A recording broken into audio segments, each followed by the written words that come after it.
Cell cycle के दो phase होते हैं, सेल साइकिल के दो फेज होते हैं, एक इंटरफेज, एक माइटोसिस और एम फेज, माइटोसिस और एम फेज। मैं फिर से रिपीट करता हूं, सेल साइकिल के दो फेज होते हैं, एक इंटरफेज, एक माइटोसिस और एम फेज। ठीक है, अब देखो टोटल सेल को डिवाइड करने में टोटल जितना टाइम लगा उसका 95% टाइम कौन कंज्यूम करेगा? इंटरफेज, और 5% टाइम किस में लगेगा? माइटोसिस फेज में लगेगा। ठीक है, अब इंटरफेज में क्या क्या आता है? G1 यानी गैप 1 फेज, S फेज यानी सिंथेसिस फेज, गैप 2 G2 यानी गैप 2 फेज। ठीक है, और माइटोसिस या M फेज में क्या आता है? Prophase, metaphase, anaphase, telophase. ठीक है, अब हम बारी बारी से करेंगे, पहले हम इनको देख लेते हैं। अब देखो G1 फेज, S फेज और G2 फेज। ठीक है, अब इनमें जो जो होता है, जो भी NCERT में दिया हुआ है मैंने पूरा कॉपी पेस्ट कर दिया। देखो G1 में क्या होता है? सेल मेटाबॉलिकली एक्टिव होती है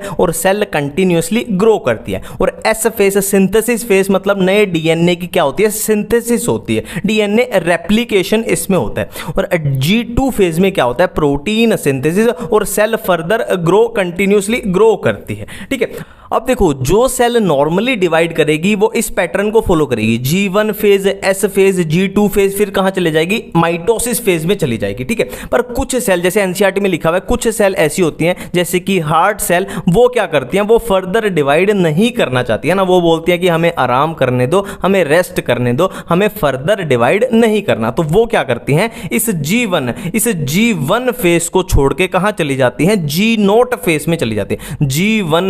G1 वाले फेज से निकल के वो G0 फेज में आ जाती है ना, क्यूसेंट स्टेज में आ जाती है। अब यहां पे क्या होगा? सेल फर्दर प्रोलिफरेट यानी रैपिड मल्टीप्लिकेशन फर्दर डिवाइड नहीं करेगी। बट यहां पे एक बात ध्यान रखना, वो सेल अभी भी जिंदा है, यानी अभी भी मेटाबॉलिकली एक्टिव है, वो डेड सेल नहीं है, वो सिर्फ आराम करना चाहती है, वो मरी नहीं है, वो डेड नहीं है, ये बात याद रखनी है।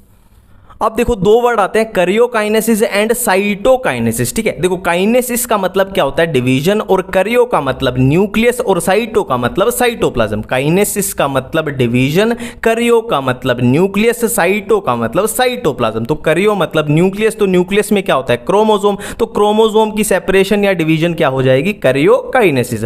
और साइटोकाइनेसिस मतलब साइटोप्लाज्म की डिवीजन या सेपरेशन को हम बोल देंगे साइटोकाइनेसिस।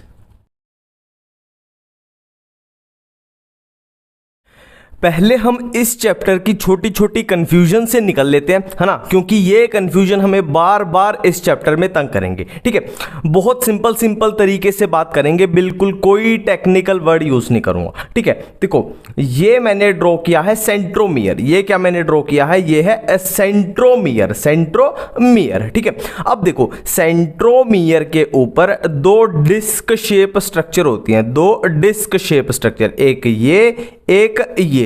ठीक है, सेंट्रोमियर के ऊपर दो डिस्क शेप स्ट्रक्चर होती हैं जिसको क्या बोलते हैं? काइनेटोकोर, जिसको क्या बोलते हैं? काइनेटोकोर बोलते हैं। ठीक है, बिल्कुल क्लियर है। ठीक है, अब देखो ये सेंट्रोमियर के ऊपर क्या अटैच होती हैं? क्रोमेटिड अटैच होती हैं। ये अपनी एक क्रोमेटिड है, ये पूरी क्या है? एक क्रोमेटिड है। और ये क्या है? ये दूसरी क्रोमेटिड है, ये दूसरी क्रोमेटिड है। ठीक है, ये पूरी एक क्रोमेटिड और ये दूसरी क्रोमेटिड। मैं फिर से रिपीट कर रहा हूं, ये है अपना सेंट्रोमियर, सेंट्रोमियर के ऊपर दो डिस्क शेप स्ट्रक्चर क्या है? काइनेटोकोर। और ये क्या है? अपनी क्रोमेटिड है, ये क्रोमेटिड है, ये एक क्रोमेटिड है। ठीक है, एक दो क्रोमेटिड है यहां पे। ठीक है, अब देखो ये दो क्रोमेटिड जो हैं, ये दो क्रोमेटिड जो हैं वो सेम सेंट्रोमियर पे है ना। दो क्रोमेटिड जब सेम सेंट्रोमियर पे लगी हो तो उनको क्या बोल देते हैं हम? Sister chromatid. उनको क्या बोल देते थे हम? सिस्टर क्रोमेटिड, है ना। और फॉर एग्जांपल यहां पे एक और ऐसे ही क्रोमोसोम प्रेजेंट होता तो ये क्या हो जाती? Non sister chromatid. ये क्या हो जाती? Non sister chromatid.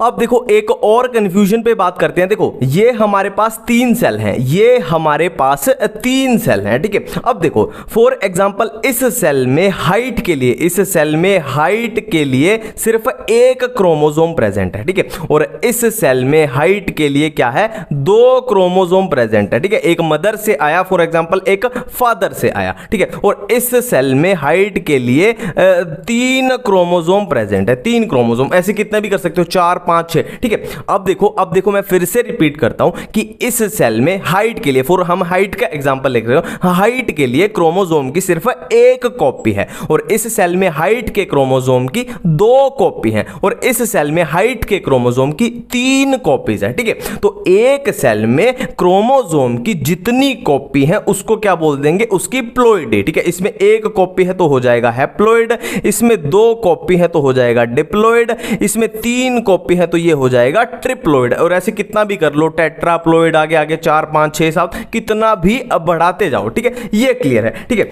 अब मैं बोल दूं इन तीनों सेल में अगर डीएनए की रेप्लिकेशन हो जाए, अगर तीनों सेल में डीएनए की रेप्लिकेशन हो जाए तो क्या होगा, देखो इसकी डीएनए की रेप्लिकेशन हो जाए तो ये क्रोमोसोम कैसा दिखने लग जाएगा, ऐसा दिखने लग जाएगा, और इसमें रेप्लिकेशन हो जाए, इसमें रेप्लिकेशन, देखो हम क्या कर रहे हैं, रेप्लिकेशन कर रहे हैं, इसमें हो जाए तो ये कैसा दिखेगा, ये कुछ ऐसा दिखेगा, है ना, डबल हो गया, सिंपल है, और ये कैसा दिखेगा, ये कुछ ऐसा दिखेगा, ये कुछ ऐसा दिखेगा, ठीक है। अब देखो अगर आपसे पूछा जाए कि ये प्लॉइडी बताओ, इसमें ये प्लॉइडी बताओ, तो देखो यहां पे आपको कंफ्यूजन होगी, देखो यहां पे एक क्रोमोसोम है और यहां भी कितने क्रोमोसोम है, यहां भी एक ही क्रोमोसोम है, ठीक है, यहां से कंफ्यूजन से बचना है, यहां एक क्रोमोसोम, यहां भी एक क्रोमोसोम है, मतलब ये भी होगा हैप्लॉइड, यहां 2 क्रोमोसोम, यहां भी 2 क्रोमोसोम है, ये होगा डिप्लॉइड, और यहां 3 तो यहां 3, ठीक है। डीएनए की रेप्लिकेशन से क्रोमोसोम की कॉपी या क्रोमोसोम का नंबर बोलो वो बिल्कुल भी नहीं बढ़ता, ठीक है। डीएनए की रेप्लिकेशन से क्रोमोसोम की कॉपी या क्रोमोसोम का नंबर नहीं बढ़ता, उससे क्या बढ़ता है, सिर्फ और सिर्फ अमाउंट ऑफ डीएनए बढ़ता है, अमाउंट ऑफ डीएनए। अब ये अमाउंट ऑफ डीएनए क्या है, देखो सिंपल है, ये बहुत कम आएगा, देखो यहां पे कितनी क्रोमेटिड है, सिंपल है, अमाउंट ऑफ डीएनए में क्या करना है, क्रोमेटिड को काउंट करना है, यहां पे कितनी क्रोमेटिड है, एक क्रोमेटिड है, तो अमाउंट ऑफ डीएनए यहां हो जाएगा C, 1C है ना, 1C हो जाएगा, और यहां कितना है, ये है 2C है ना, 2 क्रोमेटिड, यहां पे कितनी क्रोमेटिड, 1 2 3, यहां पे कितना है अमाउंट ऑफ डीएनए 3C, और यहां अमाउंट ऑफ डीएनए इसकी रेप्लिकेशन के बाद कितना हो गया, देखो 1C, और ये कितना है 2C, यहां कितना हो गया 2C होगा, ठीक है। अब समझ रहे हो रेप्लिकेशन से क्या हुआ है, अमाउंट ऑफ डीएनए इंक्रीज हुआ है, प्लॉइडी बिल्कुल सेम रहेगी, क्रोमोसोम का नंबर नहीं इंक्रीज हुआ। और इसमें अमाउंट ऑफ डीएनए की बात करें तो इसमें कितना था 2C, और इसमें कितना, देखो 1 1 क्रोमेटिड, 2 क्रोमेटिड, 3 क्रोमेटिड, 4 क्रोमेटिड, तो इसमें हो गया 4C, और इसमें कितना है 1 2 3 4 5 6, ये कितना हो गया 6C। तो इसमें कंफ्यूजन से बचना कि प्लॉइडी और अमाउंट ऑफ डीएनए 2 अलग अलग चीजें हैं, और ये अपने बहुत काम आएंगे, ठीक है। अब देखो एक और कंफ्यूजन होती है homologous chromosomes and non homologous chromosome, इसको कैसे समझे, देखो ये हमारे पास एक सेल है, ये हमारे पास एक सेल है, और सेल के अंदर जो ये रेड वाले क्रोमोसोम है ये है हाइट के लिए, है ना, एक आया मदर से हाइट के लिए, एक आया फादर से हाइट के लिए, और ये ब्लू वाले हैं जो ये है मान लो स्किन कलर के लिए, फॉर एग्जांपल स्किन कलर के लिए, एक आया मदर से एक आया फादर से, ठीक है। अब देखो होता क्या है, देखो एक आया मदर से एक आया फादर से, अब जो रिजल्ट यानी जो बच्चा पैदा होगा, जो प्रोजेनी आएगी, उसमें क्या होगा, इन दोनों के बीच में क्रॉसिंग ओवर होगा। फॉर एग्जांपल मदर की हाइट है 5 फुट और फादर की है 6 फुट, तो इन दोनों के बीच में क्रॉसिंग ओवर हुआ तो नए बच्चे की जो हाइट आएगी इन दोनों का मिला जुला के जो रिजल्टेंट आएगी, है ना, वो तो हम जेनेटिक्स वाले चैप्टर में करते हैं, कुछ ऐसा होता है, ठीक है। अब देखो मैं बोलना क्या चाहता हूं, देखो ये दोनों क्रोमोसोम है हाइट के लिए, ये दोनों क्रोमोसोम है हाइट के लिए, तो इन दोनों में क्या हो सकती है, क्रॉसिंग ओवर हो सकती है,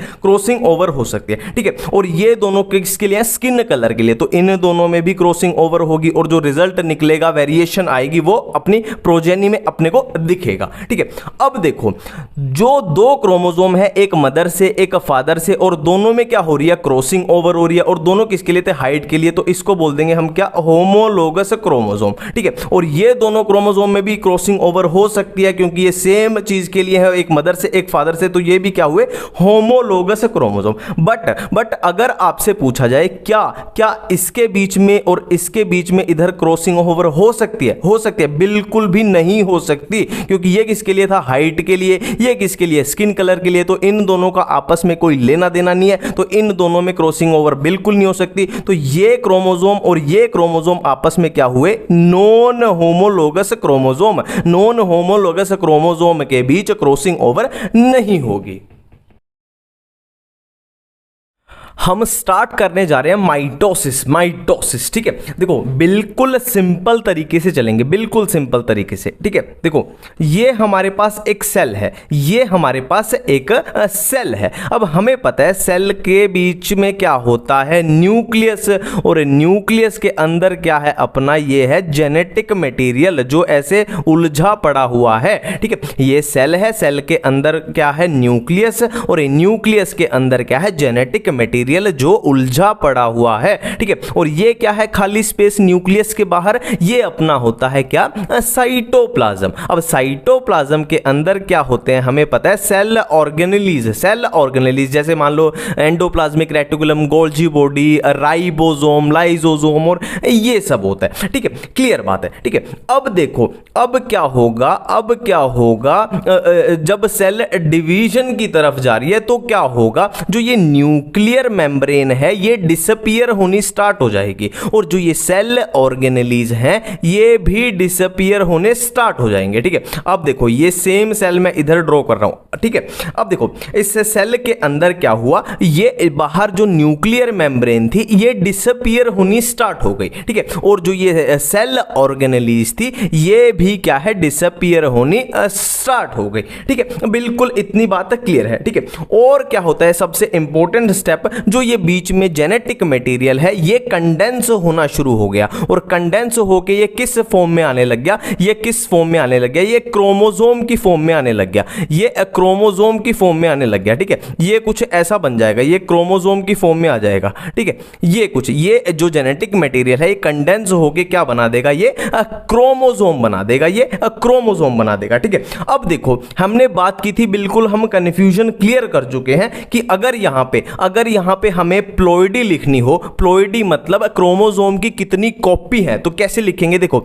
इस सेल में इस क्रोमोसोम की कितनी कॉपी है, 2 कॉपीज हैं, 1 और 2, 1 और 2, तो मतलब क्या हो जाएगी, ये सेल डिप्लॉयड हो जाएगी, ये सेल हो जाएगी डिप्लॉयड। और अमाउंट ऑफ डीएनए की बात करें तो मैंने कैसे बताया था, सिंपली क्या करना है, क्रोमैटिड्स को काउंट करना है। देखो ये एक क्रोमैटिड, ये दूसरी क्रोमैटिड, ये तीसरी क्रोमैटिड, ये चौथी, है ना। कितनी क्रोमैटिड है, 4 क्रोमैटिड है। तो अमाउंट ऑफ डीएनए कितना हो जाएगा, ये हो जाएगा अपना 4C। बिल्कुल इतनी बातें क्लियर है, ठीक है। और इस स्टेज को क्या बोलते हैं, इस स्टेज को हम बोलते हैं प्रोफेज। प्रोफेज में क्या है, न्यूक्लियर मेम्ब्रेन और सेल ऑर्गेनेलीज अपनी गायब हो चुकी हैं, और जो जेनेटिक मटेरियल है वो पूरे तरीके से क्या है, अपने क्रोमोसोम की फॉर्म में आ चुका है, क्रोमोसोम की फॉर्म में आ चुका है, ठीक है। अब क्या होगा, अब देखते हैं, ठीक है। अब देखते हैं, देखो अब क्या होगा, अब यहां पे बनेगी क्या, एक प्लेट लाइक स्ट्रक्चर। बिल्कुल सेल के बीच में से ऐसे ड्रॉ कर लो, बिल्कुल ऐसे रफ डायग्राम ऐसे ही याद रखना, कोई दिक्कत ही नहीं होगी आपको, ठीक है। बिल्कुल ऐसे प्लेट लाइक स्ट्रक्चर सेल के बीच में से बन जाएगी, और इस प्लेट को क्या बोलते हैं, मेटाफेज प्लेट। इस प्लेट को बोलते हैं मेटाफेज प्लेट, ठीक है। अब यहां पे बिल्कुल मेटाफेज प्लेट से ही क्लियर हो जाएगा कि ये स्टेज कौन सी होनी चाहिए, बिल्कुल क्लियर हो गया, नाम से ही ऑटोमेटिक ये होनी चाहिए मेटाफेज होनी चाहिए, ये होनी चाहिए अपनी मेटाफेज स्टेज है, ठीक है। अब मेटाफेज स्टेज में क्या होगा, जो ये क्रोमोसोम है ना अपने, ये क्रोमोसोम है ना, ये कुछ इस तरीके से अरेंज हो जाएंगे, ये किस तरीके से अरेंज हो जाएंगे, ये कुछ इस तरीके से अरेंज हो जाएंगे कि ये ऐसे अरेंज हो जाएंगे, ये एक क्रोमोसोम और ये मैं दूसरा ड्रॉ कर रहा हूं, ये है अपना दूसरा क्रोमोसोम, ये कुछ मेटाफेज प्लेट पे इस तरीके से अरेंज हो गए, ठीक है। और यहां पे क्या बन जाते हैं, देखो यहां पे क्या बन जाते हैं, अपने स्पिंडल बन जाते हैं, यहां पे क्या बन जाते हैं, अपने स्पिंडल बन जाते हैं, अपने स्पिंडल बन जाते हैं, बिल्कुल क्लियर है, ठीक है। अब एनसीईआरटी में एक साफ साफ लिखा हुआ है कि अगर क्रोमोसोम की बेस्ट स्टडी करनी हो कि क्रोमोसोम कैसे दिखते हैं तो कहां पे होगी, मेटाफेज में होगी, है ना, मेटाफेज में। यहां पे कंडेंस तो हो गए थे पर यहां पे बहुत अच्छे दिखते हैं, ठीक है, बिल्कुल क्लियर है, ठीक है, बिल्कुल इतनी बातें क्लियर है। देखो अब क्या होगा, यहां स्पिंडल से क्या निकलेंगे, स्पिंडल फाइबर निकलेंगे, स्पिंडल फाइबर निकलेंगे, और वहां कहां अटैच अटैच होंगे काइनेटोकोर पे। हमने बात की थी कि सेंट्रोमियर होता है और सेंट्रोमियर पे डिस्क शेप स्ट्रक्चर होती है काइनेटोकोर, तो ये काइनेटोकोर पे यहां अटैच हो जाएंगे, ये काइनेटोकोर पे ऐसे अटैच हो गए, ये काइनेटोकोर पे, ठीक है, बिल्कुल क्लियर है। अब देखो क्या होगा, मेटाफेज प्लेट अपना क्या है, यहां सेंटर है। अब क्या होगा, ये वाले इस पार्ट को ऊपर की तरफ खींचेंगे और ये वाले इस पार्ट को नीचे की तरफ खींचेंगे, है ना, ये ऊपर की तरफ खींचेंगे, ये नीचे की तरफ खींचेंगे। तो इसे ये इधर खींच रहे हैं, ये उधर खींच रहे हैं, तो इससे क्या होगा, इनकी सेंट्रोमियर जो है वो स्प्लिट हो जाएगी, है ना, ये सेंट्रोमियर है बीच में से टूट जाएगी, स्प्लिट हो जाएगी, तो ये आधा पार्ट उधर चला जाएगा, आधा इधर चला जाएगा, इसका भी ऐसे आधा इधर चला गया, आधा इधर चला जाएगा, ठीक है। अब अगली स्टेज में देखते हैं क्या होगा, अगली स्टेज में देखते हैं क्या होगा, ठीक है। हम डिवीजन ही देख चुके हैं, ठीक है। अब देखो ये मान लो मैं फॉर एग्जांपल ये एक रफ लाइन ड्रॉ कर लेता हूं जो मेटाफेज प्लेट को यहां पे शो कर रही है, हमें थोड़ा आइडिया लग जाएगा, ठीक है। अब ये स्पिंडल फाइबर थे, ये थे अपने स्पिंडल फाइबर जो क्या करेंगे, इस क्रोमोसोम के ऐसे खींच रहे हैं, इस क्रोमोसोम को ऐसे खींचेंगे, ठीक है। ये अब सेंट्रोमियर अपनी क्या है, सेंट्रोमियर अपनी जो है वो स्प्लिट हो चुके हैं, सेंट्रोमियर अपनी स्प्लिट हो चुके हैं। मैं आपको दिखा देता हूं ये कैसा कुछ दिखेगा, ठीक है। देखो ये कहां पे अटैच थी, ये यहां पे अटैच थी स्पिंडल फाइबर, ठीक है, ये यहां पे अटैच थी, कहां पे, काइनेटोकोर पे, काइनेटोकोर पे, ठीक है। और इसकी सेंट्रोमियर जो है बीच में से टूट चुकी है, देखो ये टूट चुकी है, ये इधर चला गया, ये इधर, ये देखो ये इधर चला गया, ये इधर, ये देखो, ठीक है। तो ये कुछ इस तरीके का दिखेगा, कुछ इस तरीके का दिखाएगा। जो इसके क्रोमोसोम के आर्म है वो पीछे की साइड होंगे, है ना, सिंपल सी बात है, बीच वाले पार्ट को खींच रहा है और ये आर्म जैसे हवा में पीछे की साइड उड़ रहे हैं, ठीक है। ये कुछ इस तरीके का दिखेगा, ठीक है। तो ये जो स्टेज है जहां पे ये एक दूसरे से दूर जा रहे हैं, जहां पे एक दूसरे से दूर जा रहे हैं, वो होगा एनाफेज, एनाफेज। और इसको कैसे याद करें, सिंपल सी बात है, A for away, away, A for away मतलब एक दूसरे से अवे जा रहे हैं, दूर जा रहे हैं, ये होगा एनाफेज, ये होगा एनाफेज, ठीक है। देखो अमाउंट ऑफ डीएनए और प्लॉइडी की बात करें तो यहां पे क्रोमोसोम की कितनी कॉपी है, सेल में कितनी कॉपी है, 2 कॉपी है डिप्लॉइड। और अमाउंट ऑफ डीएनए बिल्कुल सेम है, 1 chromatid, 2 chromatid, 3 chromatid, 4 chromatid, 4C, ठीक है। और एनाफेज में बात करें तो क्रोमोसोम की कितनी कॉपी है। अब देखो यहां पे ध्यान देना, बहुत इंपॉर्टेंट क्वेश्चन है। एनाफेज में क्या है, क्रोमोसोम की कितनी कॉपी है, 1 2 3 4, ठीक है। ध्यान दो इस बात पे, एनाफेज में क्या है, क्रोमोसोम की कितनी कॉपी दिखाई दे रही है, एक सेल में 1 2 3 4, मतलब यहां कैसी स्ट्रक्चर दिखती है अपने को, 4n, इस पे 5 स्टार लगा लेना कि एनाफेज में टेट्राप्लॉइड स्ट्रक्चर दिखने को मिलती है, टेट्राप्लॉइड, बिल्कुल क्लियर है, ठीक है। और अमाउंट ऑफ डीएनए तो बिल्कुल सेम है, 1 chromatid, 2 chromatid, 3 chromatid, 4 chromatid, 4 chromatid, 4C, ठीक है, बिल्कुल क्लियर है। अब नेक्स्ट चलते हैं, नेक्स्ट क्या होगा, नेक्स्ट आएगी अपनी टीलोफेज, नेक्स्ट आएगी अपनी टीलोफेज। टीलोफेज में सिंपल है, जो यहां पे हमने किया था ना कि ये न्यूक्लियर मेम्ब्रेन क्या है, डिसअपीयर हो जाएगी, सेल ऑर्गेनेलीज डिसअपीयर हो जाएंगे, बिल्कुल इसका रिवर्स कर दो कि न्यूक्लियर मेम्ब्रेन जो है वो बननी स्टार्ट हो जाएगी और सेल ऑर्गेनेलीज भी बनने स्टार्ट हो जाएंगे, ठीक है। अब देखो ये जो क्रोमोसोम है अपने वो यहां पे पहुंच चुके हैं, ये यहां पे पहुंच गया, ये यहां पे पहुंच गया, और ये भी ये यहां पे और ये यहां पे पहुंच गया, है ना, ये दो यहां पे पहुंच गए, ये दो यहां पे पहुंच गए। अब क्या होगा, मैंने क्या बोला, जो यहां पे हुआ था उसको रिवर्स कर दो कि न्यूक्लियर मेम्ब्रेन जो है वो बननी स्टार्ट हो जाएगी। और न्यूक्लियर मेम्ब्रेन किसके अराउंड बनेगी, क्रोमोसोम जेनेटिक मटेरियल के अराउंड बनेगी, न्यूक्लियर मेम्ब्रेन इसके अराउंड भी बननी स्टार्ट हो जाएगी। और क्या होगा, सेल ऑर्गेनेलीज भी बननी स्टार्ट हो जाएंगी, सेल ऑर्गेनेलीज भी बननी स्टार्ट हो जाएंगी, जैसे एंडोप्लाज्मिक रेटिकुलम, राइबोसोम, सब कुछ बनना स्टार्ट हो जाएगा, ठीक है। और इसके बाद ये अपनी स्टेज क्या है, टीलोफेज है। और इसके बाद क्या होगा, ये सेल बीच में से ऐसे डिवाइड कर जाएगी, बीच में से ऐसे डिवाइड कर जाएगी, है ना। सेल ऑर्गेनेलीज मान लो 10 बनी तो 5 इसके पास चली गई, 5 इसके पास चली गई, और ये तो न्यूक्लियर मेम्ब्रेन तो दोनों में बन चुकी है, तो डिवाइड कर जाएगी। तो रिजल्ट में हमें क्या मिलेगा, हमें मिलेंगी 2 सेल, हमें मिलेंगी 2 सेल, ठीक है। ये बीच में से डिवाइड कर दी और 2 सेल कुछ कैसी नजर आ रही हैं, 2 सेल कुछ कैसी नजर आ रही हैं, बिल्कुल ऐसी, देखो बिल्कुल कुछ नहीं है, कॉपी पेस्ट ही करना है, ये ऐसी नजर आ रही है। और ये भी कैसी है, ये ऐसी है, ये ऐसी है ना, बिल्कुल सेम है, ठीक है। और बाहर क्या है, ये सेल ऑर्गेनेलीज अपनी बन चुके हैं, ये अपनी सेल ऑर्गेनेलीज बन चुके हैं। अब यहाँ पे amount of DNA and ploidy की बात करें तो क्या होगा, देखो प्लॉइडी की बात करें तो क्या है, ये क्या है 1, ये क्या है 2, मतलब इस सेल में कितनी है, क्रोमोसोम की 2 कॉपी है, तो क्या होगा 2n होगा डिप्लॉइड। और ये भी बिल्कुल सेम है, इसकी आइडेंटिकल है, ये भी 2n होगी, बिल्कुल क्लियर है। और अमाउंट ऑफ डीएनए की बात करें तो क्या है, एक क्रोमेटिड, दो क्रोमेटिड, 2c, ठीक है, और इसमें बिल्कुल होगा 2c, ठीक है। अब देखो इंपॉर्टेंट क्वेश्चन क्या बना कि हम इस सेल से चले थे और इन दो सेल्स पे पहुंच चुके हैं, ठीक है। तो क्या है, माइटोसिस में जो प्लोइडी है वो बिल्कुल सेम है कि डिप्लॉयड से चले तो डिप्लॉयड पे ही आप पहुंचोगे माइटोसिस के रिजल्ट से। बट यहां पे इंपॉर्टेंट पॉइंट क्या है कि जो अमाउंट ऑफ क्रोमोसोम है, अमाउंट ऑफ डीएनए है, वो हाफ हो चुका है। 4c 4 क्रोमेटिड थी, अब क्या है एक सेल में सिर्फ 2 ही क्रोमेटिड बची है, अमाउंट ऑफ डीएनए क्या है अपना हाफ हो चुका है, तो ये माइटोसिस बिल्कुल सिंपल सा है, बिल्कुल क्लियर है।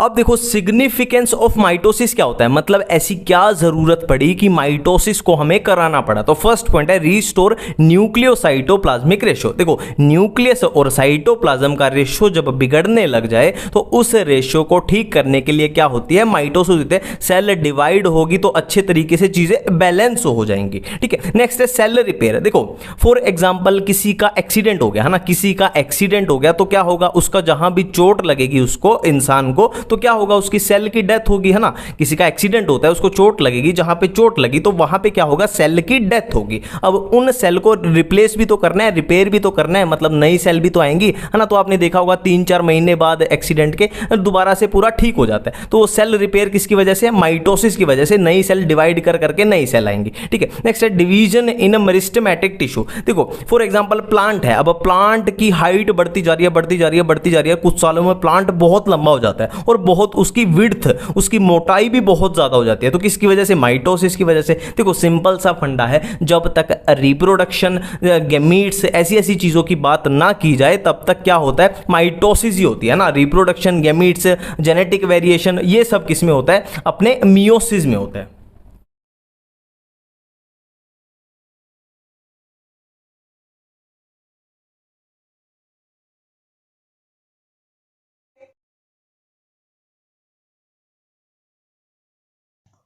हम स्टार्ट करने जा रहे हैं मियोसिस वन,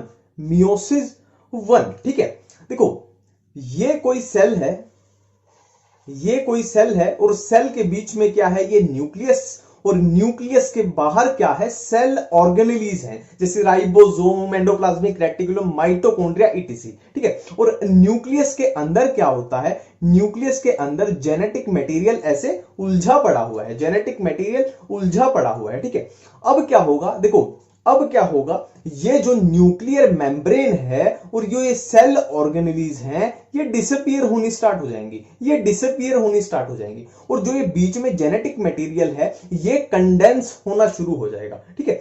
ये डिसअपीयर होगी, न्यूक्लियर मेम्ब्रेन और सेल ऑर्गेनेलीज, और जेनेटिक मटेरियल है वो अपना क्या हुआ, कंडेंस होना शुरू हो गया, है ना। देखो अब ये डिसअपीयर हो चुकी है, तो यहां पे सिर्फ क्या बचा, देखो ये जो जेनेटिक मटेरियल कंडेंस हुआ तो ये कंडेंस होकर क्या बना देगा, क्रोमोसोम बना देगा। ये कंडेंस होकर क्या बना देगा, क्रोमोसोम बना देगा, और ये न्यूक्लियर मेम्ब्रेन और ये डिसअपीयर हो चुका है अपना, ठीक है। अब देखो क्या होगा, ये जो क्रोमोसोम है ये होमोलोगस क्रोमोसोम है, मतलब फॉर एग्जांपल मान लो हाइट के लिए है, हाइट के लिए एक आया मदर से, एक फादर से, तो ये है होमोलोगस क्रोमोसोम। अब इन होमोलोगस क्रोमोसोम में होगी क्या, क्रॉसिंग ओवर रिकंबिनेशन, है ना। मतलब इसका थोड़ा सा सामान इसमें जाएगा और इसका थोड़ा सामान इसमें जाएगा, और अभी वो लेप्टोटीन, जाइगोटीन, पैकिटीन,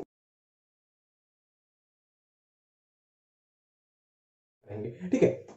अब देखो अगर मैं यहां पे अमाउंट ऑफ डीएनए और प्लोइडी लिखूं तो कैसे होगा, देखो अमाउंट ऑफ डीएनए, देखो क्रोमेटिड गिन लो, सिंपली क्रोमेटिड गिन लो, कितने क्रोमेटिड है, 1 क्रोमेटिड, 2 क्रोमेटिड, 3 क्रोमेटिड और 4 क्रोमेटिड। तो अमाउंट ऑफ डीएनए लिखूं तो कितना हो जाएगा, 4c, और इस सेल की प्लोइडी लिखूं तो हाइट के लिए इस सेल में क्रोमोसोम की 2 कॉपीज हैं, मतलब ये होगी डिप्लॉयड सेल, ठीक है। और इस स्टेज को, जहां ये क्रॉस ओवर हुआ, रिकंबिनेशन हुआ, इस स्टेज को हम क्या बोल रहे हैं, प्रोफेज वन, ठीक है, बिल्कुल क्लियर है।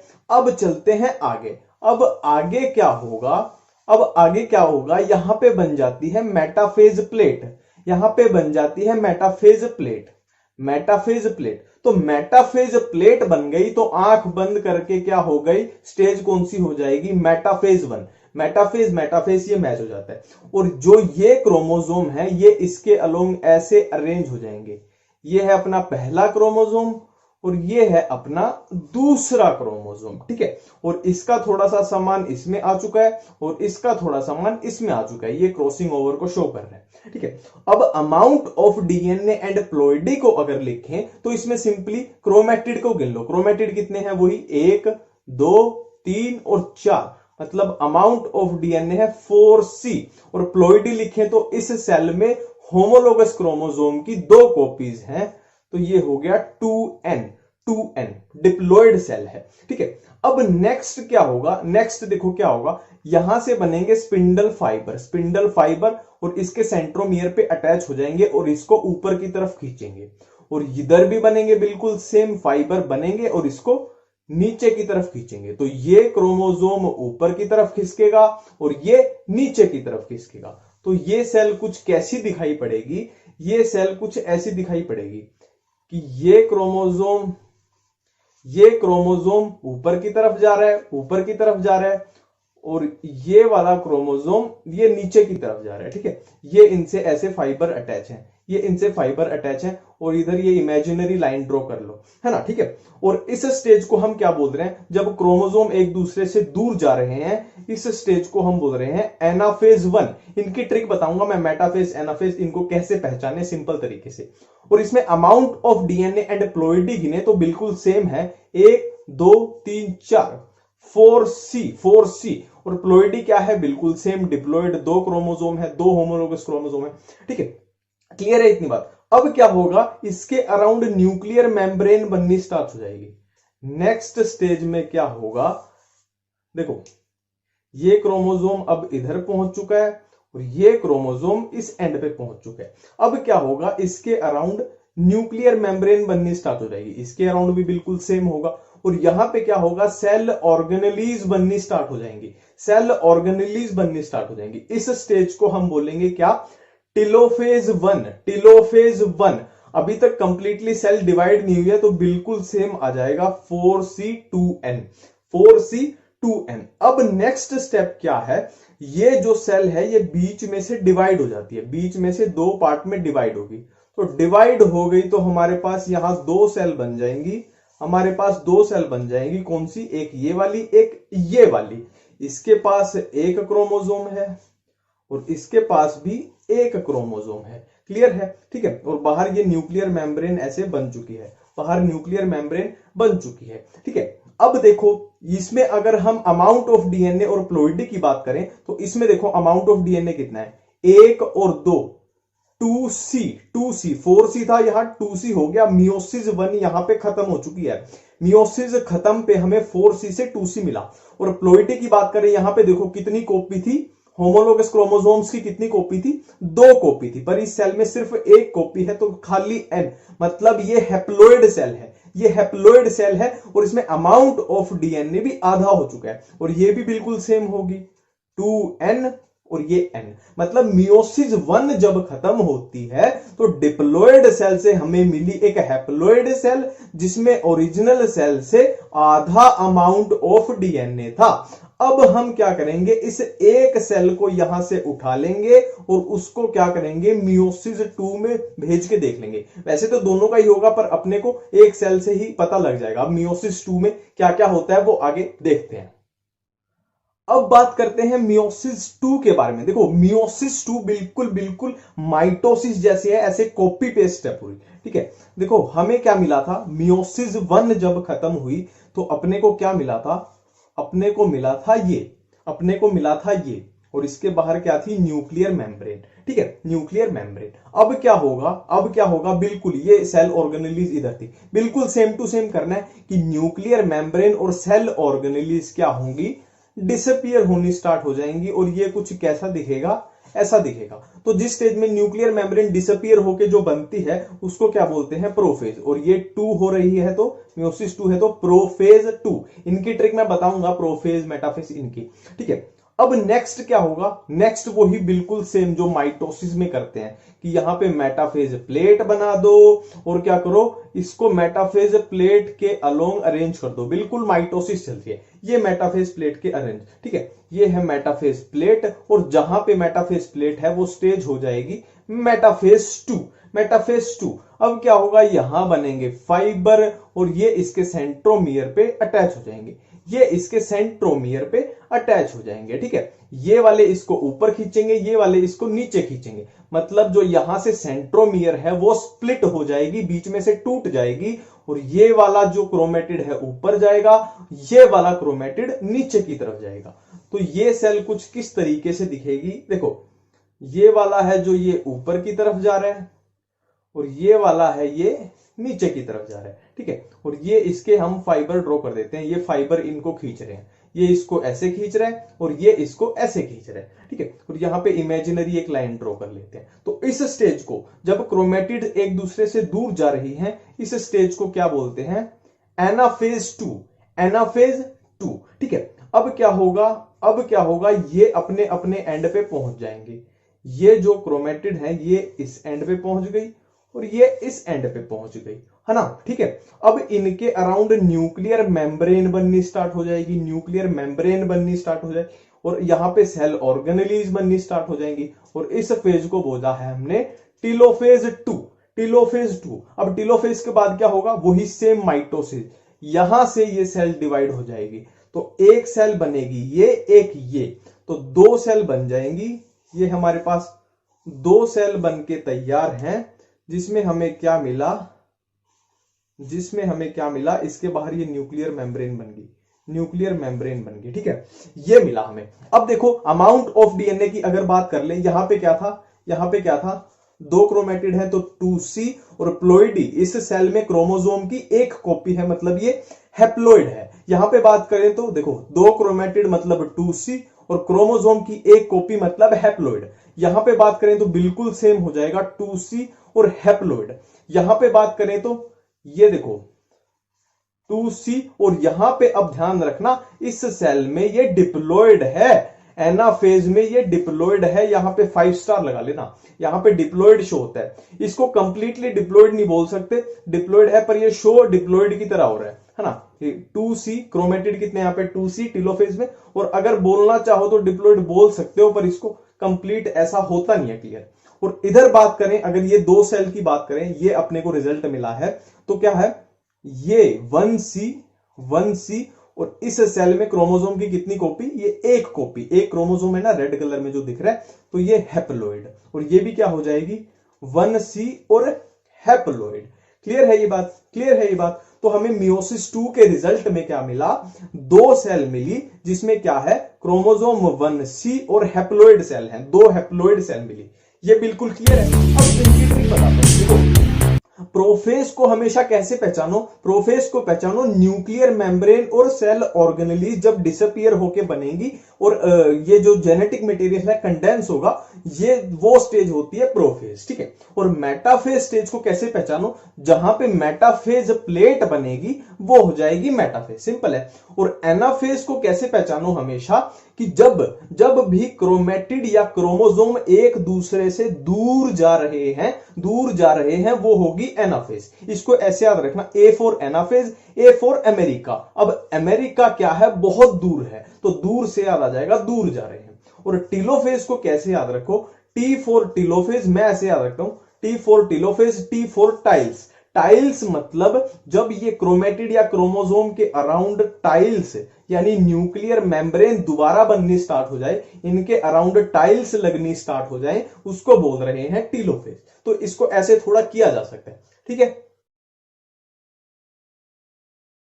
देखो मैं जो जो बोलूंगा उसको क्लियरली सुनते चलना, एक एक वर्ड को, आपकी सारी कंफ्यूजन दूर हो जाएंगी, ठीक है। सबसे पहले इस फ्लो को कैसे याद करें, देखो आपको कुछ नहीं करना, आपको सिंपली पानी मांगना है, आपको पानी मांगना है कि ला जरा पानी दे दे, ला जरा पानी दे दे, ठीक है, क्लियर है, इतनी सी सिंपल सी बात है। अब देखते हैं कि इसमें क्या होता है, इसमें क्या होता है, इसमें क्या होता है, इसमें क्या होता है, इसमें क्या होता है। अब इसमें का मतलब है leptotene, zygotene, pachytene, diplotene, diakinesis, clear है। अब देखो सबसे पहले है लेप्टोटीन। देखो जेनेटिक मटेरियल यहां पे ऐसे उलझा पड़ा हुआ है, बिल्कुल उलझा पड़ा हुआ है, ना कोई शेप है ना कोई स्ट्रक्चर है, ठीक है।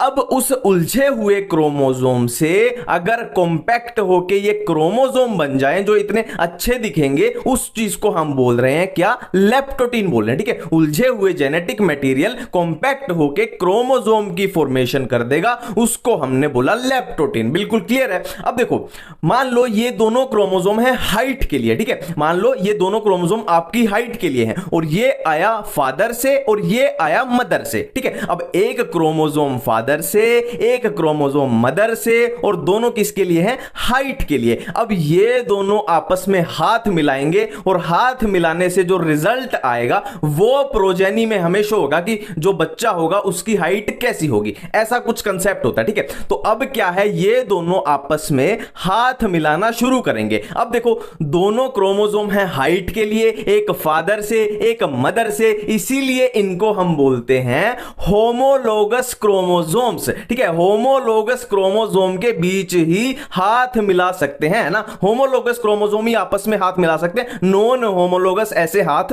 नहीं मिला सकते, ठीक है। तो अब इन्होंने देखो आपस में हाथ मिलाया, है ना, इन्होंने हाथ मिलाया। अब हाथ मिलाने को यानी इन दोनों के बीच क्या बना, साइनेप्स बना। तो यहां पे एक वर्ड आता है साइनेप्सिस, ठीक है। साइनेप्सिस जो कहां पे आएगा, जाइगोटीन में। जाइगोटीन में इन्होंने हाथ मिलाया जिसको बोला साइनेप्सिस। अब जाइगोटीन में ही एक वर्ड आता है टेट्राड। टेट्राड, अब इसको हम हाथ मिलाने को टेट्राड भी बोल रहे हैं। क्यों बोल रहे हैं, क्योंकि यहां पे 4 क्रोमेटिड है, 1 2 3 4, इसीलिए हम इसको बोल रहे हैं टेट्राड। अब एक दूसरा वर्ड आता है बायवेलेंट, इसको हम बायवेलेंट भी बोल रहे हैं। क्यों बोल रहे हैं, बाय मतलब दो, है ना, दो। तो यहां पे 2 क्रोमोसोम है इसलिए इसको हम बोल रहे हैं बायवेलेंट, ठीक है। एक एक वर्ड क्लियर होगा। देखो साइनेप्सिस क्या है, साइनेप्सिस तो सीधा सीधा क्या है, इनका हाथ मिलाना है, क्लियर बात है। हाँ, टेट्राड क्या है, यहां पे 4 क्या है, क्रोमेटिड है, इसलिए इसको बोल रहे हैं टेट्राड। और बायवेलेंट क्यों बोल रहे हैं, क्योंकि यहां पे 2 क्रोमोसोम है इसलिए इसको बोल रहे हैं बायवेलेंट। क्लियर बात है, क्लियर बात है, बिल्कुल क्लियर है, ठीक है। पर देखो अब नेक्स्ट स्टेज जो आई पैकिटीन। पैकिटीन में क्या हुआ, जो ये साइनेप्सिस जो भी इन्होंने हाथ मिलाया था ना, वो बिल्कुल क्लियरली विजिबल हुआ। पैकिटीन में जो इन्होंने हाथ मिलाया, जो टेट्राड है, जो बायवेलेंट है, वो बिल्कुल क्लियरली विजिबल हुआ पैकिटीन में। और पैकिटीन में क्या होता है, पैकिटीन में यहां पे रिकॉम्बिनेशन नोड्यूल बनते हैं, है ना। मतलब क्या है, सीधा सीधा क्या है, ये अपना थोड़ा सा मटेरियल इसमें भेज देगा, ये थोड़ा सा मटेरियल इसमें भेज देगा, और ये अपना थोड़ा मटेरियल इसमें भेज देगा। मतलब इसी को बोलते हैं कुल मिला के क्रॉसिंग ओवर हुई, ठीक है। इसने मटेरियल इसमें भेज दिया, इसने मटेरियल इसमें भेज दिया, क्रॉसिंग ओवर हुई। और इसी क्रॉसिंग ओवर से वेरिएशन आएगी, मतलब जो बच्चा होगा वो मां बाप से अलग होगा, है ना, बिल्कुल सेम कॉपी नहीं होगा, थोड़ा अलग होगा, यही बोलती है वेरिएशन। तो इसमें क्या हुई, पैकिटीन में क्रॉसिंग ओवर हुई, रिकंबिनेशन नोड्यूल बने, तो ये सब हुआ पैकिटीन में। अब क्रॉसिंग ओवर क्या है, हो चुकी है। अब क्या आता है, डिप्लोटीन। डिप्लोटीन में क्या हुआ, जो इन्होंने हाथ मिलाए थे वो अलग होने लगे, है ना। इन्होंने हाथ मिलाए थे ना, तो अब ये जाने लगे कि भाई तू अपने रास्ते चल, तू अपने रास्ते चल, ये दूर जा रहे हैं।